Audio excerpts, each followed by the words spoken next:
Suspend पर BJD रे हलचल बीजेडी रे आसुची कि बड़ झड़ प्रमिला घरे जाजपुर नेता एक बबी को मनाइबा पाई की मीटिंग बीजेडी रे चली हलचल एकपटे सस्पेंड एक्शन आउ अन्यपटे संगठन को मजबूत करने चेष्टा ए परिप्रेक्षी में पुणी थे प्रमिला मल्लिकों सरकारी बासभवन में देखागला जाजपुर नेता भिड़ भद्रकर मंडल दंपति को सस्पेंड कर बीजेडी भितर असंतोष और अस्थिरता बढ़ुवा अनुमान करा एही समय जाजपुर नेता कौन पाई एक होउछन्ति बारंबार कौन पाई मीटिंग करुछन्ति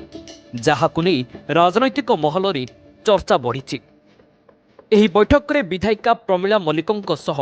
बरी विधायक विश्व मल्लिक जाजपुर विधायिका सुजाता साहू सुकिंदार पूर्वतन विधायक प्रीतिरंजन घड़ाई और धर्मशालार पूर्वतन विधायक प्रणव बलवंत राय समेत जिलार अनेक शीर्ष नेता उपस्थित थिले। दलीय संगठन को केमिति आउ मजबूत कराजिबो केउठी दुर्बलता रहिछि एवं केमिति कर्मी मानंकु एकत्र कराजिबो से सबु नै गभीर आलोचना होइथिबा जणा पड़िछि। किंतु प्रकृत रे जाजपुर नेता कोन पाई मेली बांधुछंती ताहा ए पर्यंत जणा पड़िनी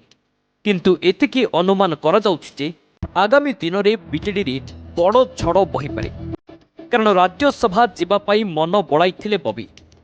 किंतु संतृप्त मिश्र को पठाइले नबी जेउथिपाई बबी रागी थाई पारंती बोली कहा जाउछि सेथिपाई नवीन को निर्देश रे तांको मनाइबा पाई प्रमिला घरे मीटिंग होइथिबा अन्य पटे चर्चा हेउछि। एपटे चौद्वार कटक अंचल रे बीजेडी रो दुर्ग धसुथिबा नै मध्य चर्चा जोर धरिछि।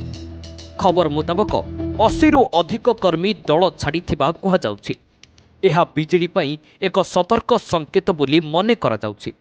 एवं एही परिस्थिति रे जाजपुर उपरे फोकस बढ़ाइछि दल। तेबे देखा जाऊ